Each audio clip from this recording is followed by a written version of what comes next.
Nahum, chapter 1. The burden of Nineveh, the book of the vision of Nahum the Elkoshite. God is jealous, and the Lord revengeth. The Lord revengeth and is furious. The Lord will take vengeance on his adversaries, and he reserveth wrath for his enemies. The Lord is slow to anger and great in power, and will not at all acquit the wicked. The Lord hath his way in the whirlwind and in the storm, and the clouds are the dust of his feet. He rebuketh the sea and maketh it dry, and drieth up all the rivers. Bashan languisheth, and Carmel and the flower of Lebanon languisheth. The mountains quake at him, and the hills melt, and the earth is burned at his presence, yea, the world and all that dwell therein. Who can stand before his indignation, and who can abide in the fierceness of his anger? His fury is poured out like fire, and the rocks are thrown down by him. The Lord is good, a stronghold in the day of trouble, and he knoweth them that trust in him. But with an overrunning flood he will make an utter end of the place thereof, and darkness shall pursue his enemies. What do ye imagine against the Lord? He will make an utter end. Affliction shall not rise up the second time. For while they be folden together as thorns, and while they are drunken as drunkards, they shall be devoured as stubble fully dry. There is one come out of thee that imagineth evil against the Lord, a wicked counselor. Thus saith the Lord, though they be quiet, and likewise many, yet thus shall they be cut down, when he shall pass through. Though I have afflicted thee, I will afflict thee no more. For now will I break his yoke from off thee, and will burst thy bonds in sunder. And the Lord hath given a commandment concerning thee, that no more of thy name be sown. Out of the house of thy gods will I cut off the graven image and the molten image. I will make thy grave, for thou art vile. Behold upon the mountains the feet of him that bringeth good tidings, that publisheth peace. O Judah, keep thy solemn feasts, perform thy vows, for the wicked shall no more pass through thee. He is utterly cut off. Chapter 2. He that dasheth in pieces is come up before thy face. Keep thy munition, watch the way, make thy loins strong, fortify thy power mightily. For the Lord hath turned away the excellency of Jacob, as the excellency of Israel. For the emptiers have emptied them out, and marred their vine branches. The shield of his mighty men is made red, the valiant men are in scarlet. The chariots shall be with flaming torches in the day of his preparation, and the fir trees shall be terribly shaken. The chariots shall rage in the streets, they shall justle one against another in the broad ways. They shall seem like torches, they shall run like the lightnings. He shall recount his worthies, they shall stumble in their walk, they shall make haste to the wall thereof, and the defense shall be prepared. The gates of the rivers shall be opened, and the palace shall be dissolved, and Huzab shall be led away captive. She shall be brought up, and her maids shall lead her as with the voice of doves, tabering upon their breasts.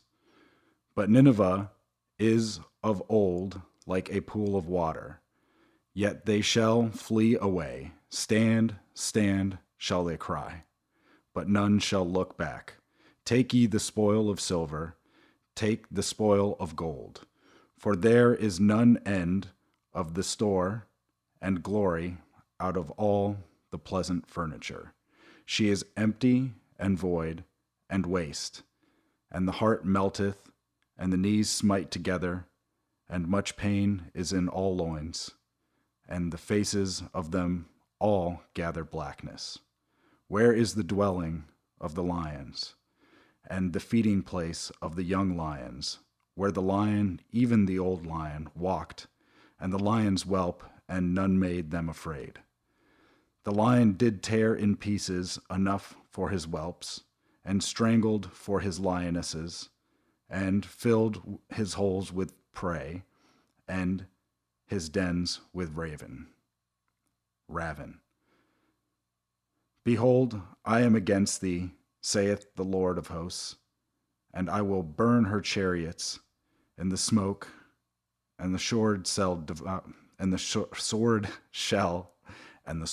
shall devour thy young lions, and I will cut off thy prey from the earth, and the voice of thy messengers shall no more be heard. Chapter 3. Woe to the bloody city! It is all full of lies and robbery. That prey departeth not. The noise of a whip, and the noise of the rattling of the wheels, and of the prancing horses, and of the jumping chariots. The horseman lifteth up both the bright sword and the glittering spear. And there is a multitude of slain, and a great number of carcasses, and there is none end of their corpses. They stumble upon their corpses. Because of the multitude of the whoredoms of the well-favored harlot, the mistress of witchcrafts, that selleth nations through her whoredoms, and families through her witchcrafts. Behold, I am against thee, saith the Lord of hosts, and I will discover thy skirts upon thy face, and I will shew the nations thy nakedness, and the kingdoms thy shame. And I will cast abominable filth upon thee, and make thee vile, and will set thee as a gazing stock. And it shall come to pass that all they that look upon thee shall flee from thee, and say, Nineveh is laid waste. Who will bemoan her? Whence shall I seek comforters for thee? Art thou better than Populus? No, that was situate among the rivers, that had the waters round about it, whose rampart was the sea, and her wall was from the sea. Ethiopia and Egypt were her strength, and it was infinite. Put and Lubim were thy helpers. Yet was she carried away, she went into captivity. Her young children also were dashed in pieces at the top of all the streets. And they cast lots for her honorable men, and all her great men were bound in chains. Thou also shalt be drunken, thou shalt be hid, thou also shalt seek strength because of the enemy. All thy strongholds shall be like fig trees, with the first ripe figs. If they be shaken, they shall even fall into the mouth of the eater. Behold, thy people in the midst of thee are women. The gates of thy land shall be set wide open unto thine enemies. The fire shall devour thy bars. Draw the waters for the siege. Fortify thy strongholds. Go into clay and tread the mortar. Make strong the brick kiln. There shall the fire devour thee. The sword shall cut thee off, it shall eat thee up like the cankerworm. Make thyself many as the cankerworm, make thyself many as the locusts. Thou hast multiplied thy merchants above the stars of heaven. The cankerworm spoileth and flieth away. They crowned are as the locusts, and thy captains as the great grasshoppers, which camp in the hedges in the cold day. But when the sun ariseth, they flee away, and their place is not known where they are. Thy shepherds slumber, O king of Assyria. Thy nobles shall dwell in the dust. Thy people is scattered upon the mountains, and no man gathereth them. There is no healing of thy bruise. Thy wound is grievous. All that hear the bruit of thee shall clap the hands over thee. For upon whom hath not thy wickedness passed continually?